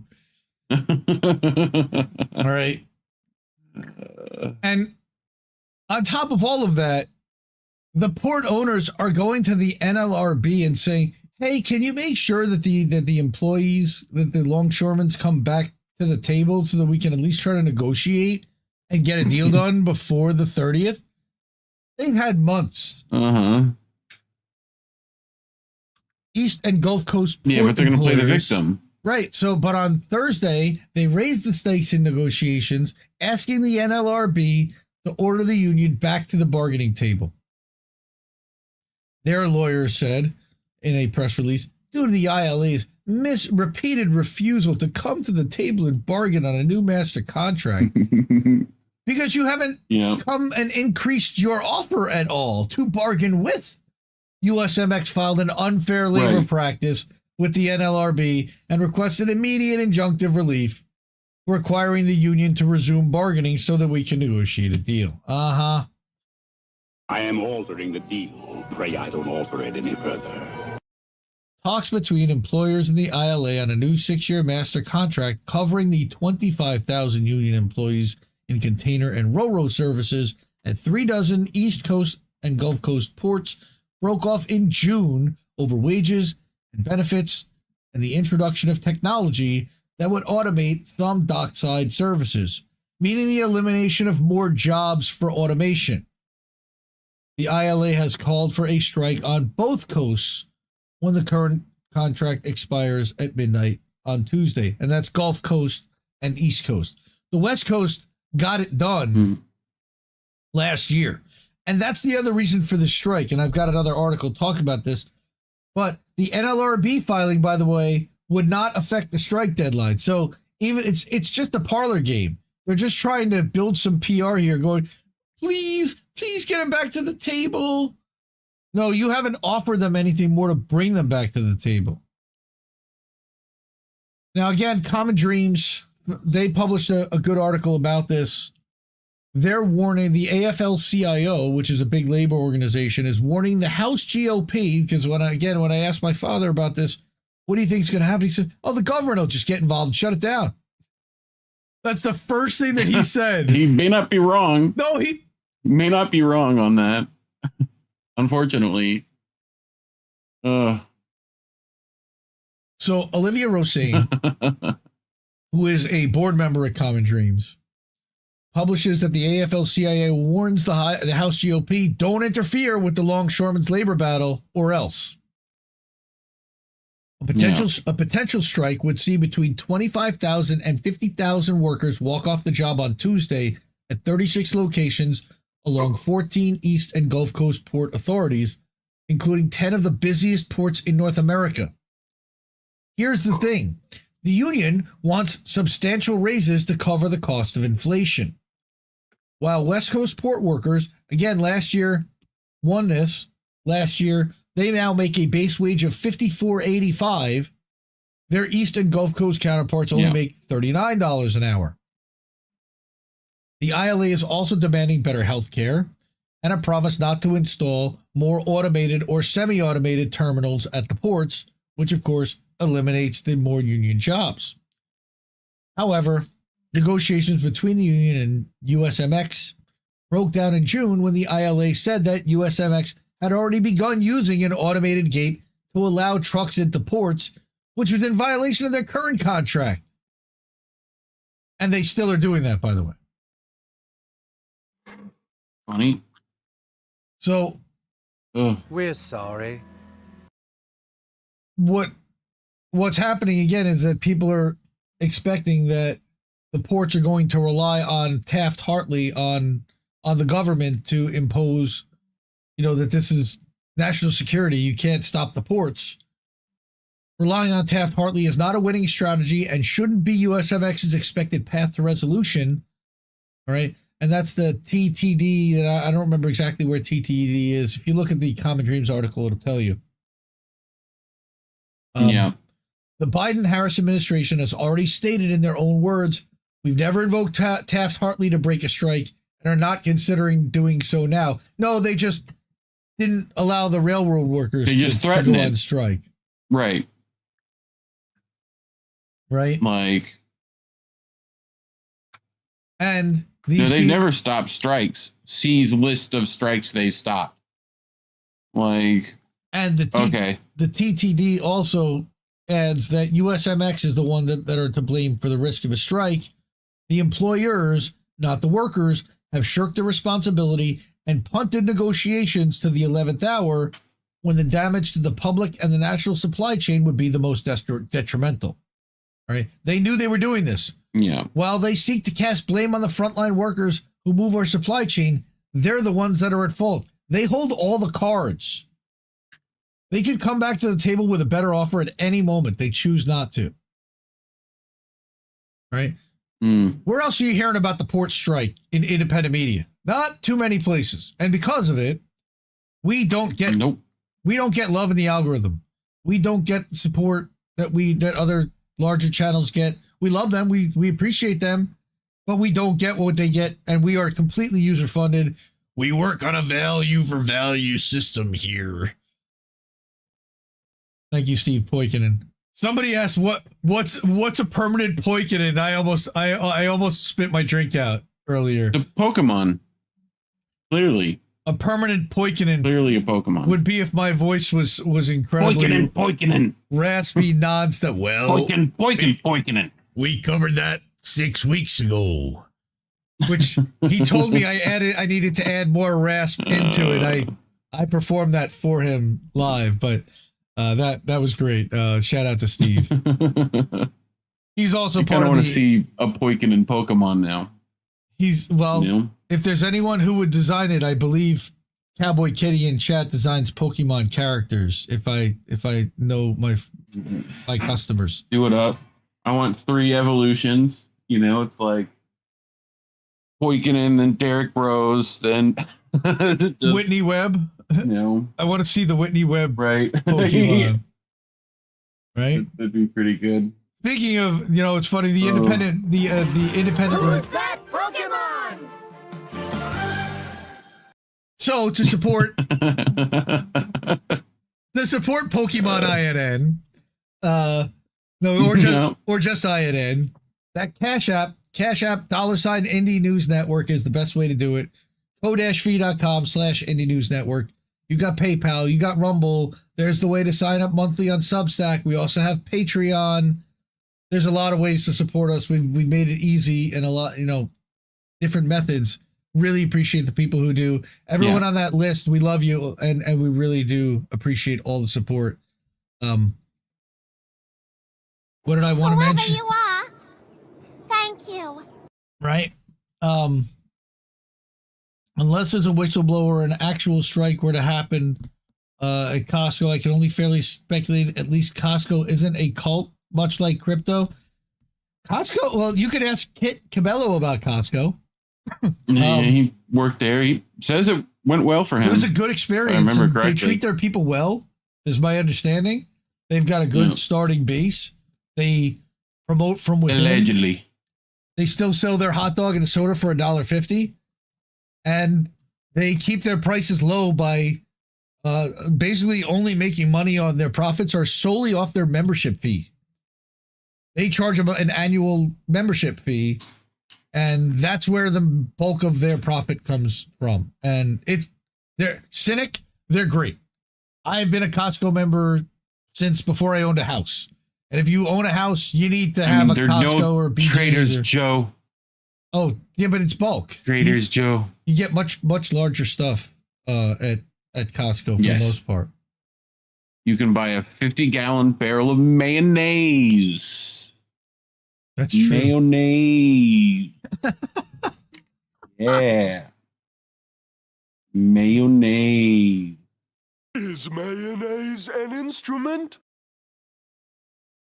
I don't even know. I don't even know what that's from. That's a disturbing. You don't know what that's from? No, that's a disturbing sound bit. Oh, this is Patrick. Oh, okay. No more bonans. Leave my bonans alone. An instrument. Bonans. Delicious bananas. All right. So bananas. One more story, then we got a couple of things before we get out of here. So I wanted to mention Independent Review, Indie Media Award honoree. He does a show every Friday on AM Wake Up where he edits together the best of independent media.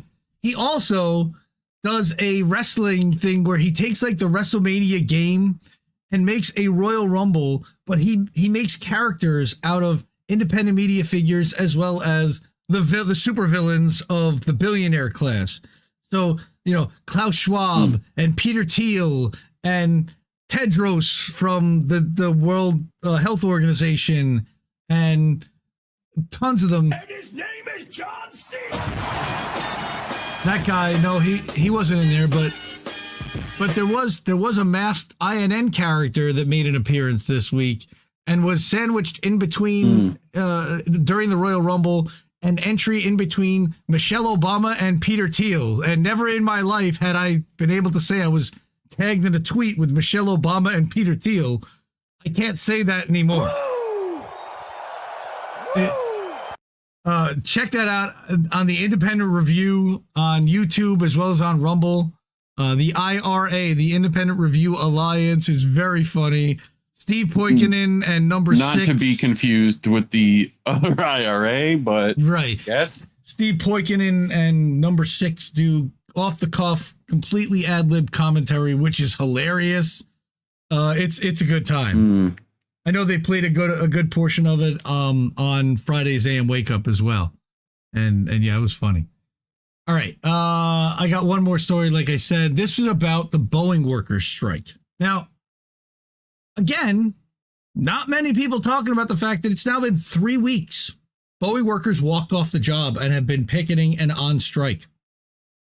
Thousands of them. So this is Left Voice, Indie Media Award honoree. Sam Carlin, we've read a couple of his stories before, both at Left Voice and at other publications. But I brought this one because he lives in New Jersey. He lives actually close to me. And he flew out to Washington and Oregon and did like a 4-day tour where he interviewed and sat on the picket lines. 3-hour tour? No, it was more than 3 hours. It was a 3-day tour or more. And he went 3-hour tour. No, it wasn't Gilligan's Island. He was sitting on the picket lines with Boeing, with the Boeing employees, talking to them and standing in solidarity. So here's what he saw. So okay. He says, when I booked a trip to the PNW back in April, I didn't think for a second that it would align perfectly with the largest strike in the United States so far this year.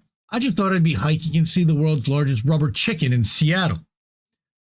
But then 33,000. Why wouldn't you? Well, naturally, but 33,000 machinists at Boeing voted overwhelmingly to strike, despite the International Association of Machinists bureaucracy pushing workers to accept the sellout contract. Less than a week later, I was lucky enough to meet some of the workers on the picket lines. The flight from Newark to Seattle was 6 hours on a Boeing plane, so even before reaching the picket, I was reminded of just how different mine and so many people's lives would be if it were not for the machinists these workers build, the machines that these workers build. I feel like if he's coming from Newark, you have to just do it in a Newark accent the whole time. I just want this whole article to sound like The Sopranos, you know? So I read it like what do I know? I read it in my own voice, is what you're saying? Yeah, pretty much, yeah. So I went to Newark. I went from Newark to Seattle. So I fucking went to Newark. Anyway. I went to fucking Newark. Right, exactly. I went to fucking Newark after picking up a fucking rental car. The fucking unions, they're busting our balls again. And a quick fucking meal. The planes, they're falling out the sky. I saw Johnny Sack and went straight to the picket line at the Boeing factory in Renton, Washington. Just outside Seattle. Renton, Washington, I believe, also is the headquarters for Microsoft. Right. As I drove by to find parking, picketers were dancing along the sidewalk. Before my trip was over, I'd go there once more and also visit a picket in Portland. So September 17th, he says, I don't think I've ever strolled up to a more energetic picket line. Now, Sam has covered a lot of strikes and picket lines. So for him to say that, that actually does have weight. As I approached the big tent, surrounded by a large crew of workers and their families, someone greeted me with, "Welcome to the block party." It sure felt like one. Right. With all sorts of food, from pizza to freshly grilled sausage and blanketing 2 folding tables. Hey, you asked for Jersey. All right.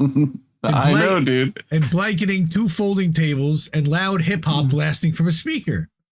The energy from the workers was matched by the constant stream of cars passing by and honking in solidarity. Very cool. Asian, black, and white workers were dancing, laughing, and talking with one another. It was a beautiful reminder that despite stereotypical depictions of the working class in the United States as mainly chauvinist white men, U.S. workers are diverse and nothing breaks down the real racial divisions of our class like a shared struggle on the picket line. I grabbed a sign at the curb, soaking it up. Pretty early on, it became clear that the vehicles were still regularly driving in and out of the facility, almost always honking or raising their fists in solidarity with the workers on strike. Even though these drivers were still helping Boeing run, breaking the strike technically, the striking machinists seemed to mainly just appreciate the honks from these workers and see them acting in solidarity. After about an hour, I spoke with a machinist who works at the end of the line, checking the quality of the product. He was practically bursting with excitement to be on the picket line. It was his first ever strike. He was ecstatic that I'd come all the way from New Jersey to support, yelling every few minutes at his coworkers, "They came all the way from Jersey!" Yeah. As I was leaving, that's great. I walked past signs taped to a large traffic pole reading, "The union sold us out," and 2014 all over again. The latter referring to the 2014 contract that passed by a mere 51% due to pressure on workers from the union leadership. That gave away their pension benefits, which is one of the things I try to get back. There were also signs encouraging a no vote on this recent contract that the union had been pushing prior to the strike. Another reminder that if the workers win, it'll be from the fight that the rank and file puts up. All right. And there's more to this. I just, again, clipped some snippets and some real good highlights. This is a much longer article. He says, I returned the following evening in Renton to a much different scene. Maybe it was just a weird day and time for picket. Maybe it was because that was the day that Boeing and the union returned to negotiations, which are closed to the rank and file. Maybe it was the news of Boeing furloughing thousands of white-collar employees.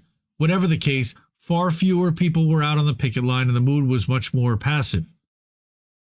I arrived at the location where there'd been just about 80 people celebrating the day before. This time there were just 5 workers holding it down, not talking to each other much, though occasionally one would crack a joke to one another. Despite the small numbers, these workers seemed to be in good spirits. So this is the one from when they were 80, and there's that tent where they were blasting the music and everything, right? He says, later on, I heard a younger worker telling his fellow picketers about his typical work shift, which starts around 2 a.m. and runs through the morning, he said it's not too bad, but he and his coworkers joked that if he wants a girlfriend, he'll have to meet her in the factory and take her on a date in the cafeteria. All right. A worker who'd been there a decade at least replied, "I've seen this work break up so many families," referring to the long hours that seem to be the norm for most of the machinists. I mean, that seems like the romantic comedy that Boeing will put out to try and quell the negative press. Oh, coming to you on Amazon Prime TV. Absolutely. Because Amazon does the same shit to their employees. Right? An Amazon worker and a Boeing worker, they should actually have like a dating game where an Amazon worker, they pair an Amazon worker and a Boeing worker because they'll never get to meet otherwise. All right? Yeah. While it didn't come up at the pickets, there has been much reporting on how Boeing uses forced overtime to make workers labor for long hours, with some workers spending 70 hours a week at the factory.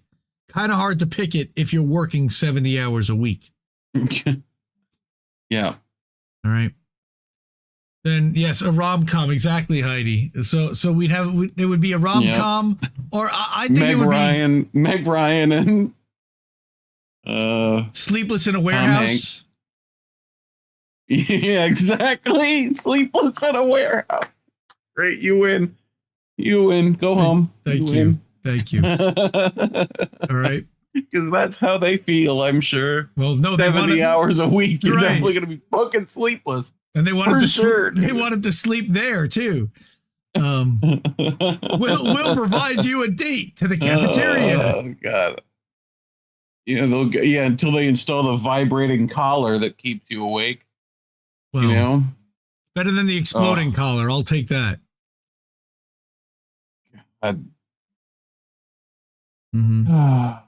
September 21st, he drives down the 101 and he goes to Portland, where he had the opportunity to check out another picket at a different Boeing factory. This one's smaller than the first one, about 30, more than the second one of 5, but it ended up being the most overtly friendly picket of the 3. Not surprised. The lefties in Portland, and they have a history and a reputation for being welcoming. Yep. Just about everyone along the sidewalk outside the factory was smiling as I pulled up, which is weird considering they're on strike and not earning money. I arrived at a small tent with 2 people, and we immediately started talking. I asked how they felt about the strike. One said she'd start looking for work soon because she didn't want to be sitting around with nothing to do. The other seemed more content, adding, "We've had years to prepare for this." I soon learned from conversations that this factory in particular had about 1,000 workers, and while the strike was taking place, there were 4 scabs inside trying to fill the tasks of about 30-something people and operate the machines that they had no clue how to use. What a shit show. I was also happy to learn that this picket had received local support from many other unions, including firefighters, representatives from the local AFL-CIO, and the Society of Professional Engineering Employees in Aerospace, to name a few. Plenty of passing cars also showed solidarity with their horns. That's great. So one worker says, "I think how these negotiations will go affect how all negotiations in the future goes. Because if Boeing can get away with cutting retirement, what's stopping other companies from doing it? And if they can go after healthcare, other companies will too." He clearly understood this strike, not just as a fight for himself and his coworkers, but for the larger labor movement. Solidarity. So far, now he also wanted to note there have only been a few examples of connections being made between the striking Boeing machinists and the anti-imperialist movement for Palestine. Because he is a very strong anti-imperialist, anti-Zionist, and he wants to see people make that connection and wanted to observe, have they been making that connection at the picket lines or even talking about the fact that what they're doing is funding a genocide? Well, not really. All right. The bureaucratic control of the union leadership is also likely to present an obstacle to more militancy in Boeing workers, whether it be the workers taking an anti-imperialist stance or organizing the strike from the rank and file. All right. Despite these limits, Sam says he can't help but feel moralized by these picket lines and what they show about the growing desire of the U.S. working class to fight for everything we deserve. And I've been an advocate since the day I got on a microphone for shutting it down. General strike started by a trucker strike. And the truckers in Canada showed the way. And they had to withstand being demonetized and debanked for it and demonized in the press. Yep. But they did it. I mean, any of those, the longshoremen, the airplane company, like transport and good services, and really shut down the entire economic system. You're talking could be effective for a lot of things if you had your demands right. What do I do? We just covered tonight 85,000 East Coast dock workers and 30,000 machinists for Boeing. That's a start. Yeah. That's a good head start. All right. And forget about May 1st, 2028, like Sean Fain wants. Fain, by the way, is also talking about putting Stellantis on strike because they have welched already on the agreement that they signed with him a year ago during the quote-unquote bullshit stand-up strike that I called out every day.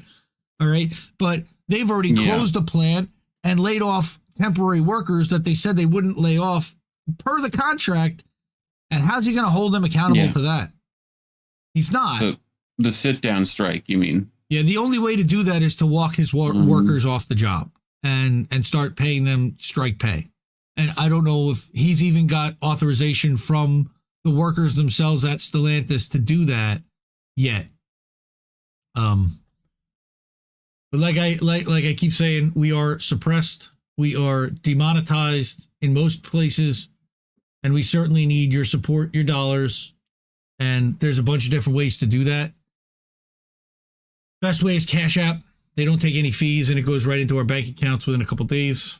co-fi.com/Indie News Network, paypal.me/Indie News Network. Use that QR code up above Reef's head.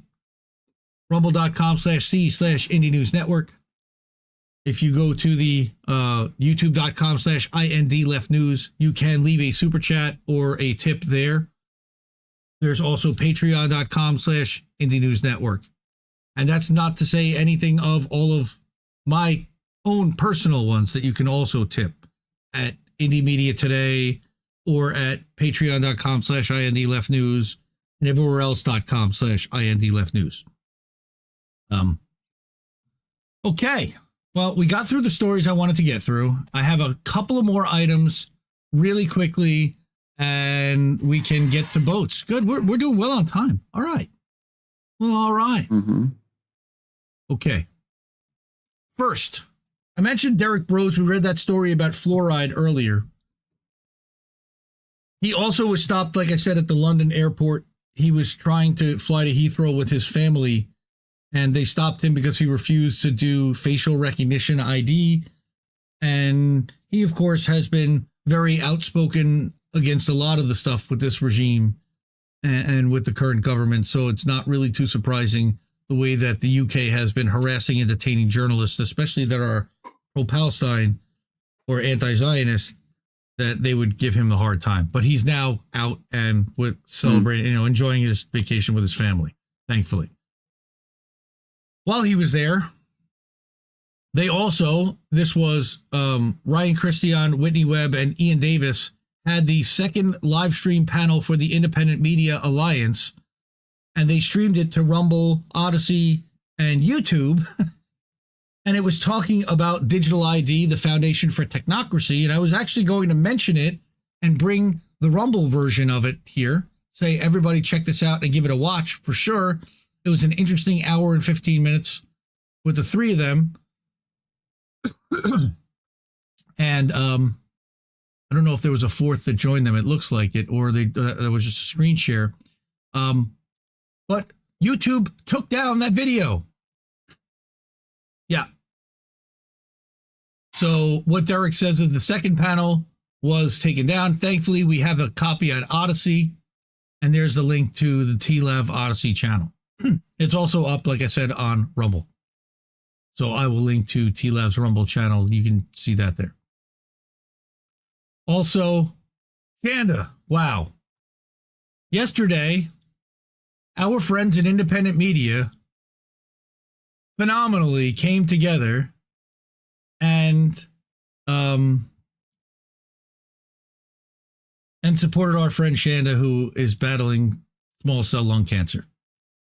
I recorded something, Reef recorded something, Jesse Jet played live, and we saw the first ever appearance in person by Jessica Jet. So not only did we get Mr. Jesse Jet, we got Mrs. Jesse Jet, and they played a couple of duets together, and they were beautiful, and they sounded wonderful. And by all means, go there, listen to it. Drop Shanda a GoFundMe if you can. Send her a couple of bucks. If you can't, share the GoFundMe. Fucking let's beat cancer. She's going to beat this.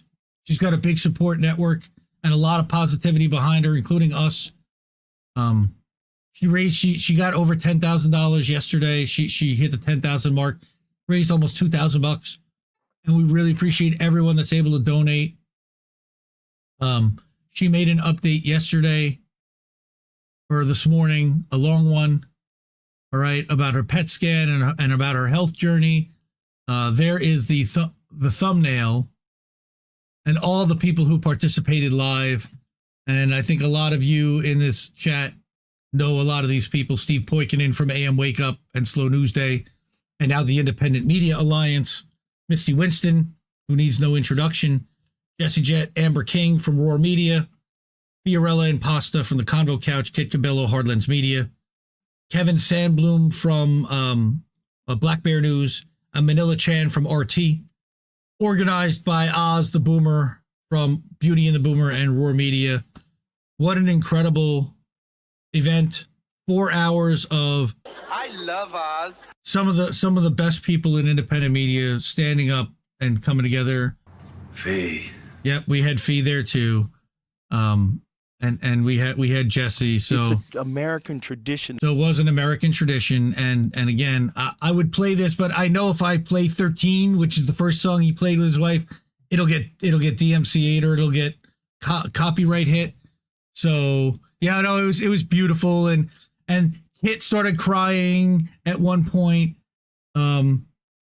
He was trying to hold it together, but it's emotional for him too. Like, look, and then, Shanda played the little thing that I recorded, which was really nice. And we used the Zago Brothers image, and shout out to the Zago Brothers for being a part of this too. There was a phone number to call. Reef put up a QR code while he was recording. So if you're able to do that, definitely go check the stream out. It was great.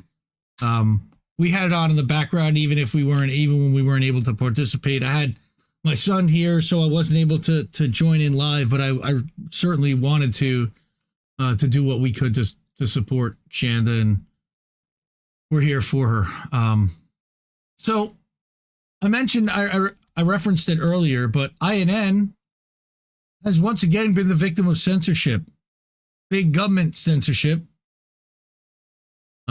Yes, fuck cancer. Thank you, Cynic. It is hard to lose fam and those you love to cancer, and so we're gonna fight, and we're gonna give her all the support so we don't. So, Jesse made a new song, a new spoken word piece, and we recorded it last night. Put it out everywhere. If you haven't heard it yet, it's on Twitter, it's on Substack, it's on everywhere, and I'll actually bring it up. We'll even play it if you want. But when I log into TikTok to upload the vertical version that I made with captions, and I get this: your account is currently suspended. Wait, what? Huh? I had no idea. Tic-tac-toe. A winner. Not a winner. No, a loser. I said, the funny thing is, we barely even have used TikTok. Apparently 6 days ago, they suspended our account and took it down. 0 notifications to even the email address that's registered with TikTok. I found out about this because I tried to log in and post a video. Thanks, guys. Thanks for that. And then when you try to go, you get this, couldn't find this account. Just, we never existed. Erased from the history and the annals of TikTok. Annals at this point. What? Sorry, annals? Yeah.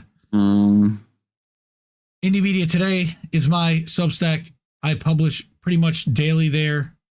So Coming to a Substack newsletter near you. all of the clips from How Do We Miss That are here. The original articles that I publish, I need to update so that the Rockfin articles show up there also. All the live stream alerts every Sunday. I send out at noon on Sunday a live stream alert for the show that will be starting that at 10 o'clock that evening. Links to guest appearances, tech tips, and the INN weekly update I share to my database as well. So you get pretty much 7 days a week of content there, and that's totally different from what you're going to get over at INNnewsletter.com. 2 separate newsletters, both totally free, by the way. Cost you nothing. Just sign up. You can support with a monthly donation if you want, and if you're able to, really appreciate it, but sign up for free. Here, you will get a daily email that will tell you all of the live streams, links to the premieres, any new articles that were written, as well as a new post that's published, like the piece that Jesse wrote last night that I put up. And you've got, again, weekly updates, live streams, anything featuring each of the members, and I have that broken down so that if you just look for stuff that includes me or that includes Angel, you'll see just the posts that he's tagged in, because he was likely in one of those posts somewhere. So I wanted to play this piece. Nobody's played it live yet. This is live again at INNnewsletter.com. Let me go full screen. Who are these people? Do that. All right. This is 3 minutes and 25 seconds, and then we'll come back and say goodnight. But let's is that the right play button? I think so. No, that was not the right. No. That was the wrong one. Of course it was. Damn it. That's the right one. Here we go. Who are these people? Well, you guys are all in for a little treat. Jesse decided that he had something he needed to record now. Okay, this and is the we're longer going to do one. that, and I'm going to turn it all over to Jesse. So here you go, man. Okay. All right. Yeah, I thought I'd have everything written for this next album, but then this piece just kind of happened. I was thinking about the end result of the Gaza genocide, their big plans, after the ethnic cleansing is all done, which is construction. It's a big real estate beachfront property plans that they've already brought and showed to everybody. And it struck me all of a sudden that, like, apparently nobody who was tasked with making up those plans ever saw, like, Poltergeist. Because it's my understanding that it's bad luck to put a house anywhere there's been a, like, small-scale tragedy. A murder-suicide is enough to haunt a property. The idea of a city built on such a relatively small space where so much suffering has happened is apparently not horrifying to the people that are doing it, that are colonizing it. But it struck me what that could look like, and this piece kind of took form. That I wanted to be careful to title a prayer. Because more than anything, I hope that if it's gonna turn out like it looks like Norman Finkelstein said that the majority of damage is already done. Like, Gaza is destroyed. Could they potentially rebuild? Yes, theoretically. Are there still Palestinians? Sure, but they've put such a massive gash in the land and the people that that's not something you come back from. So this piece is a prayer that it's exactly the worst that it could be. This is called A Prayer for the Promised Land. Well, it looks like you'll get what you wanted, as criminals so often do. In the same way a rapist might fix on a goal and by any means see that goal through. like you'll only be happy to settle once you've bled every creature that breathes, for a promised land caked in the life that was Gaza, craters and uprooted trees, where even as I sit and type this, they are bulldozing all of the streets, and they'll pave over every war crime committed and mass grave forgotten beneath, and they'll leech even more of our taxes for the BlackRock-approved Middle East, for new luxury 3-bedroom condos next to torn, bloody tents on the beach. So I pray the first day of the project, once construction can finally begin, the officials break ground, the shovel digs down, and up comes what used to be skin. And as workers look over their blueprints, the foreman rechecking the plans, the ghosts of the fathers of Gaza surround them with children who hang from their hands. I pray when you walk in those newly built homes, as you smile and take a deep breath, that the rot in the air chokes you down to your knees, overwhelmed by the odor of death. Then the first time you step in the shower, to wash off the filth of that day, I pray that the shower head soaks you in blood and nothing can wash it away. And you stumble away from the shower as the blood starts to seep through the walls, and you hear it cascade from the ceiling as in terror you tear through the hall.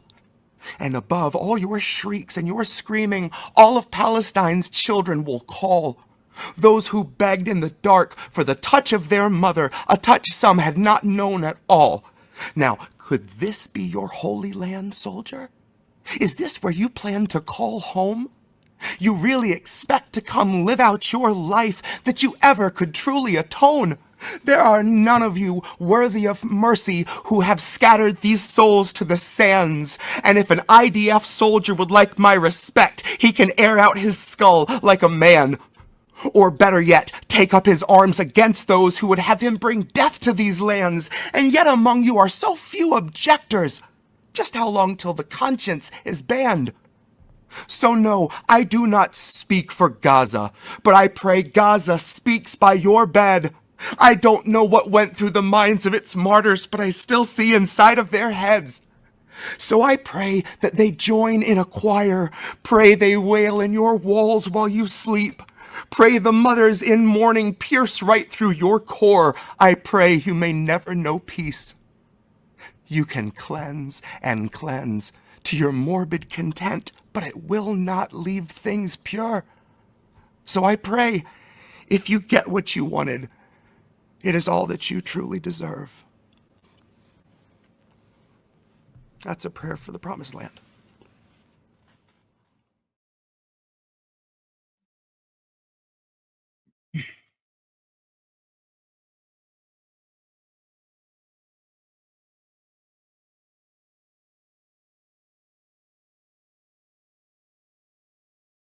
Son of a bitch. Goddamn.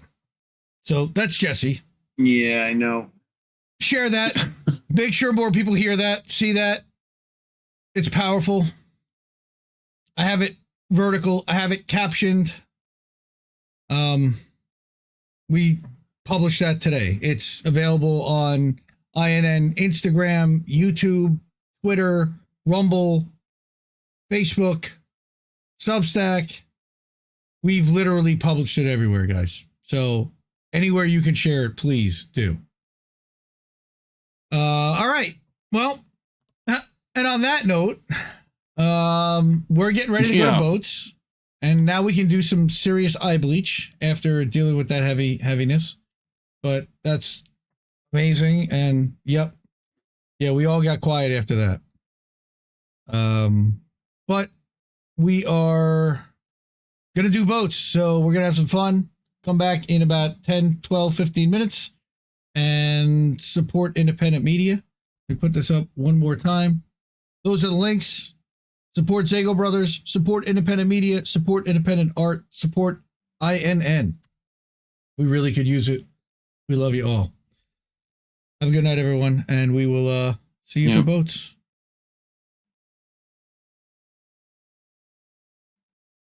What? Oh, wait. That didn't go? No. Mwah. Ciao, baby. No! We just fucking lost the stream!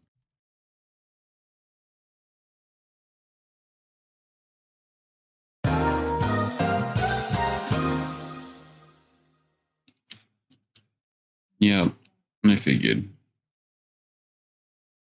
Mm-hmm.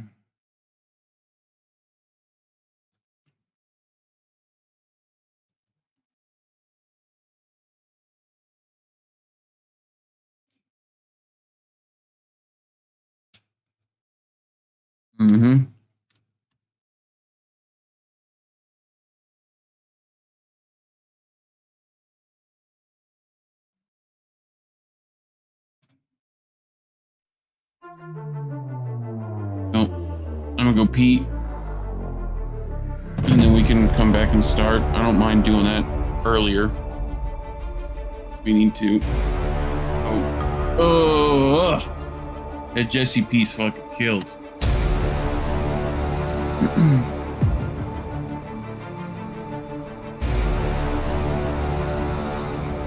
And he might get in trouble for it. That like one line about like earning respect or whatever is like, oh dude. You know? Yeah.